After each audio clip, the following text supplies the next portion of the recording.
Here we are in the kitchen again.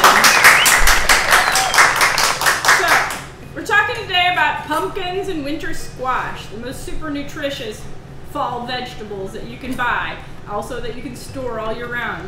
Now, most people know how to make pumpkin pie, and that might be the only way you've ever eaten pumpkin. So today we are going to make two savory recipes. Now, for one thing, people are sometimes intimidated by a pumpkin because they are quite large. So when you get your pumpkin, you can either just take it outside and drop it and crack it open like this one, or try and cut it flat. Just cut it straight through the middle, and then you'll be faced with this mass of seeds and pumpkin flesh. Now, you don't want to throw these away because they are also very delicious. So what you do is you pull those off of the pumpkin flesh. This is what a good job for your kids to do, and they'll say, "Ew, no, we don't want to do it. It's gross." You don't have to get all the pumpkin flesh out there, but get as much of it as you can. And when you've got a good bowl of pumpkin seeds here, these pumpkin seeds are a delicious and nutritious snack in and of themselves. I usually never have enough to store because I end up eating them all as soon as they come out of the oven. So, once you've got your pumpkin seeds separated from pumpkin flesh, put a little squirt of olive oil in there, mix that around, pour it in a pan, and then we're gonna roast these in the oven until they're nice and golden brown. So what I do is I roast them first, and then once they're golden brown, I'll add the seasonings to them, and that way your seasonings won't burn and scorch. I'm gonna put those in the oven at approximately 350 degrees for maybe 15 or 20 minutes, but do check them, and you might have to stir them around once in a while. So the second delicious pumpkin recipe I wanted to show you is an appetizer, which I think I made up. It's called pumpkin ganoush. And if any of you have ever had hummus or baba ganoush, that's what this recipe is based on. It's kind of a Middle Eastern pumpkin dip. So for this recipe, you're going to start with some already cooked pumpkin. You can even use canned pumpkin for this recipe, but these pumpkins have been pre-roasted. I just cut them in half down the middle, laid them face down on a pan, and roasted them in the oven until they were soft. Now, this is a good way to pre-cook your pumpkins, and then you can store them in the freezer or something, have them ready to go for future projects, instead of having to deal with a giant pumpkin every time. Or if you just coat up in your pumpkin and you feel like you're not going to be able to use the whole pumpkin at one time, just put the rest of it right in your deep freeze. Or if you're very ambitious, you can even can it. You can make canned pumpkin, but you'll have to check with your university extension for the guidelines on that. So pumpkin is much easier to peel when it's pre-cooked like this, as you can see. Peel will almost just like peel right off with your hand.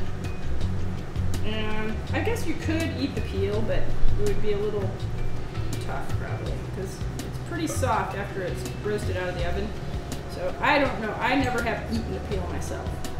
So for this recipe, you're going to want to start with about a cup, 2 cups of pumpkin, depending on how much you want to make. How many people you're serving. I'm probably making too much right now, so that'll be enough. So you get your pumpkin, approximately 1 can of canned pumpkin or 2 cups of cooked pumpkin. We're going to use some tahini. Tahini is a pureed sesame seeds, and we do sell this fine tahini here at the McKittrick Farmers Mercantile, or you can buy it at natural food stores or probably Schnucks. I'm not sure if they carry it at Lunar Market or not. So for about 2 cups of pumpkin pulp, or a cup and a half of pumpkin pulp, you'll want about 1/4 cup or a little more tahini, the juice of 1 lemon, or approximately 2 or 3 tablespoons of lemon juice, but all of these quantities are just approximate, and you can adjust the taste on your own.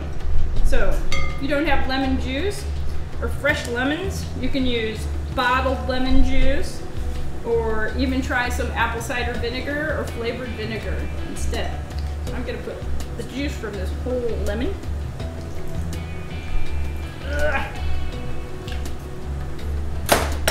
Some finely crushed or minced garlic. I've already crushed this up ahead of time. That's about 4 cloves of garlic. I like mine really garlicky.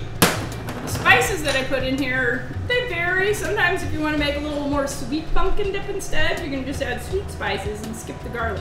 This is going to be a spicy, savory one. So I've got cumin and pumpkin pie spice in here, and a little bit of cinnamon. Sprinkling that in there. Just put a little cayenne if you want it extra spicy. And then here I have salt and pepper blend. And then a little squirt of olive oil.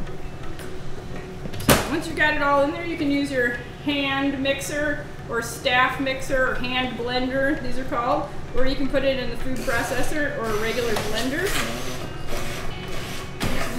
This makes it easier. You can also mash it up with a potato masher if you have that and don't have any of these electric contraptions.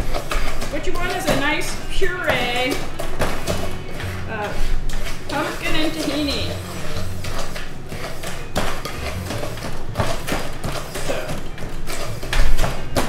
Really nice and surprising appetizer to take to parties because most people have never had it before.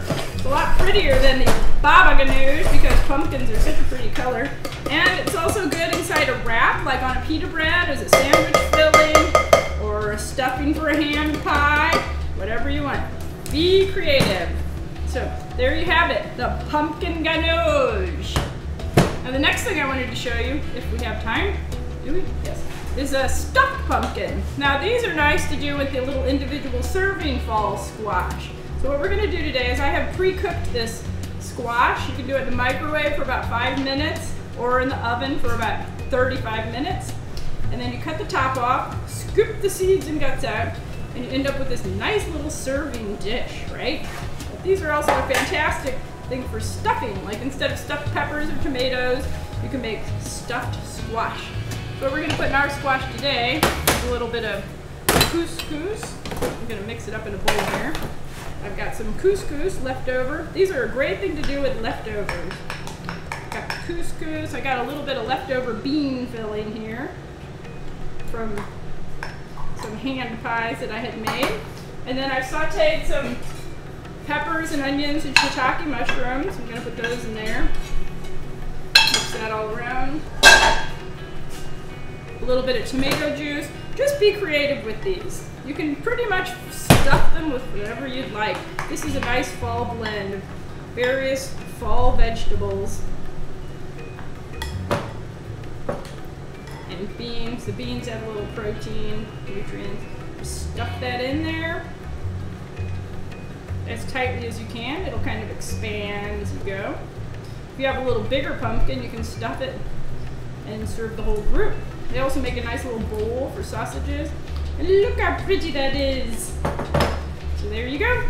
Put your top back on, just like we did. Put a little bit of tomato juice in the bottom to keep it from burning.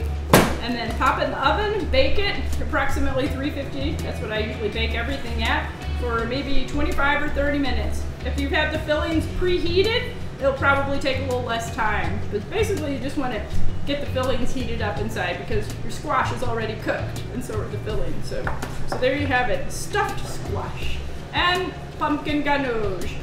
Now, would anyone from my studio audience like to come up and try a bite of the pumpkin ganoush?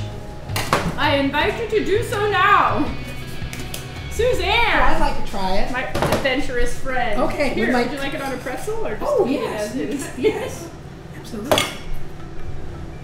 Here you go. Pumpkin ganoush. Oh, looks good. Thank you. Very good. Very good. Bon appetit! And thank you for coming once again to Joey's Experimental Kitchen.